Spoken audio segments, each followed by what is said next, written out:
Hi guys, today we're going to talk about the era of reform. The era of reform lasted from approximately 1820 to 1850-ish. It was a period of time where American reformers devoted themselves to ending slavery. They were called abolitionists. If you were pro-ending slavery, you were called an abolitionist. Also promoting women's rights, improving education, among other things, such as establishing better conditions for workers, establishing better conditions for prisoners and the mentally ill as well. So there were several different figures, kind of larger-than-life human beings who embodied this reform movement. And we're going to talk about some of them as I scroll through this presentation here. So the spirit of reform. Reform doesn't just happen.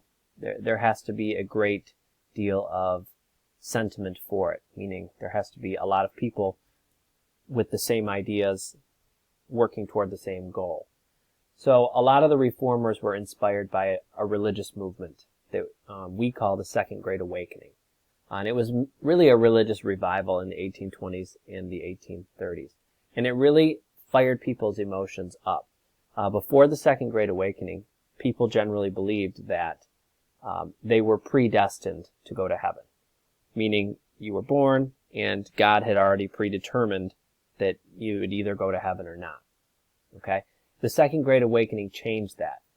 This man here, Charles G. Finney, started preaching and, helped other people preach the idea that, you kind of made your own destiny.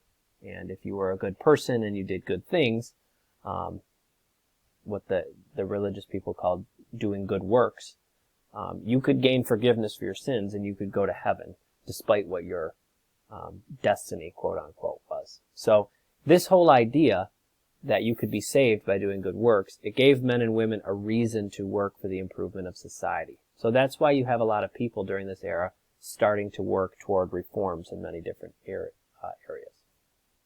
Okay? The early 1800s was also a time for optimistic ideas. Ralph Waldo Emerson was a central figure in a movement called Transcendentalism, which means that people had to transcend or go beyond logical thinking and find answers to life's mysteries by learning to trust their emotions and intuition. And he felt that people were basically good and would do the right thing if given the opportunity. There was also a lot of questioning society's rules and institutions during this point. So a man named Henry David Thoreau spent 2 years in solitude to learn how to be without society. And that's this whole picture right here, Walden, Life in the Woods. And that's where this comes from. And actually, when I was in 10th grade, I went to Massachusetts and was able to swim in Walden Pond, which is where Henry David Thoreau lived for those 2 years in a cabin by himself. That was pretty cool. Okay, so the first reformer we're going to talk about is a woman called Dorothea Dix, and she was instrumental in reforming conditions of prisoners. She saw inmates that were just living in terrible, terrible conditions. They were bound in chains and locked in cages. She found that children who had been caught breaking the law were jailed with adults. So she visited jails, prisons, and hospitals all over the Northeast, to see the conditions. And she actually delivered speeches to Congress to help, better the conditions for these prisoners. She was also shocked at the way that the mentally ill were treated. Back during the early 1800s, if you were mentally ill, you were mainly seen as a hindrance to society. You were seen as someone who should be kept away from general society. Back during this time period, they did not necessarily understand mental illness. To this day, there's still some aspects of mental illness we don't fully understand. Obviously, nowadays, we treat our mentally impaired a lot different than we did back then. But she believed that the mentally ill needed treatment and care, not punishment. Why should you be punished for something you can't control? So she prepared a report for the Massachusetts state legislature, and she actually made significant change. people in Massachusetts voted to create public asylums.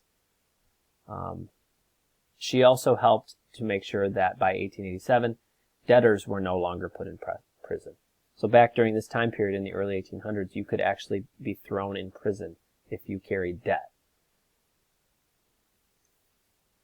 The next individual is Horace Mann, and he, again, was from Massachusetts, and he truly spent his entire life fighting and working for a public education system that was free and available to all children. He, as a child himself, never went to school for more than 10 weeks out of the year.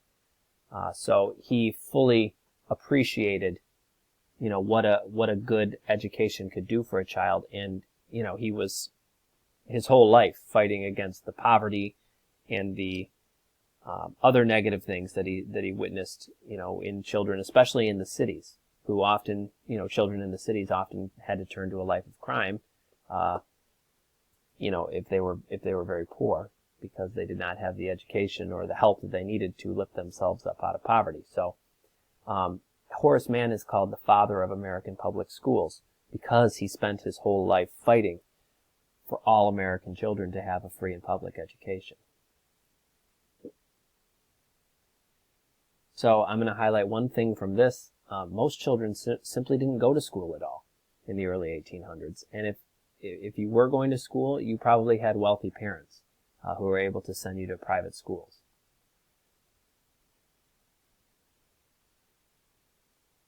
Okay, so did Horace Mann live to see his dream come true? No. But he left, without a shadow of a doubt, the biggest impact on public education. And even though by 1850, mostly all boys attended free and public education, there were other populations that did not. Most high schools and colleges didn't admit women, even by 1850. African Americans were kept out of public schools. So there was still a lot of work to do. One quote that he said that I really think is a great quote, he said, "Be ashamed to die until you have won some victory for humanity." Okay, we're about halfway done with the video, so I'm going to take a 10-second break here to make whale noises.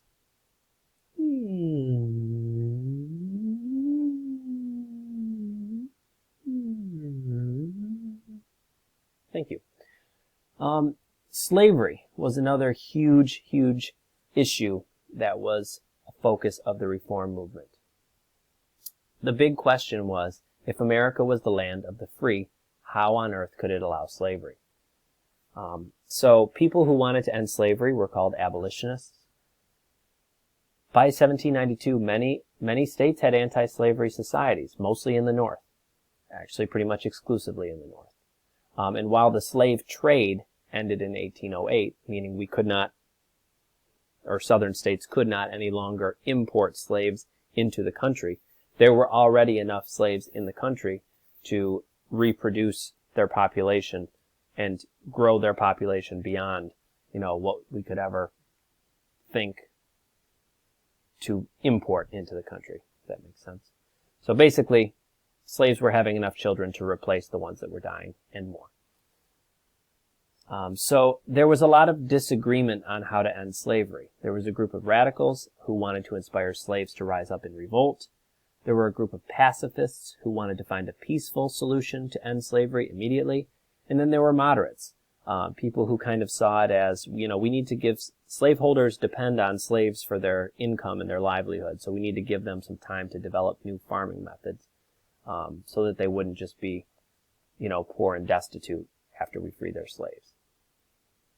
So another important individual from this movement was William Lloyd Garrison, and he started an abolitionist newspaper called The Liberator that was completely dedicated to writing about freeing the slaves. So that's him, and a picture of his newspaper there. A name that pretty much every student in America has heard is Frederick Douglass, and he became the leader of the abolitionist movement, and he started a newspaper as well.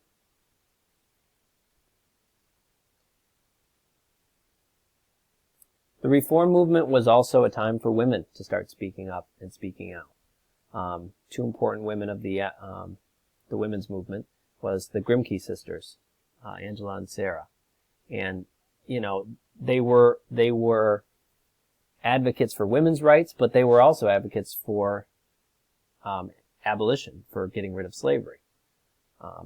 So because they were so vocal and because they spoke out so ardently against slavery, they kind of led the way for other women to start speaking up in public, which was very uncommon at that point. Another important woman of the Reform movement was Sojourner Truth. She was a former slave, an abolitionist. She thought that the violence helped change Northerners' attitudes towards slavery.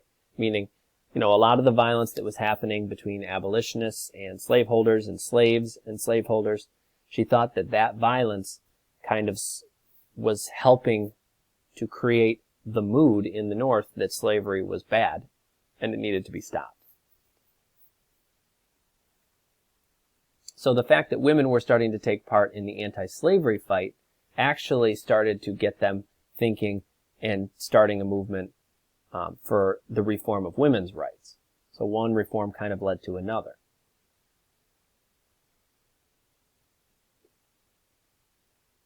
Okay, so women, as you guys can probably guess, had very, very few rights in the early 1800s and before. Husbands could discipline their wives whenever they wanted. Women's money and property were controlled by their fathers and husbands. It simply was nothing like how it is now, and it simply wasn't fair. The women were treated unequally because they were honestly viewed to be less than men, weaker in mind and weaker in body, which is completely and utterly untrue. And we know that today. But, you know, that was one of the big things that Sojourner Truth fought against. And her famous speech, "Ain't I a Woman?" kind of captures that. If you ever get a chance, you should look that up. It's pretty moving. So again, two very important women in the women's right movement, Lucretia Mott and Elizabeth Cady Stanton.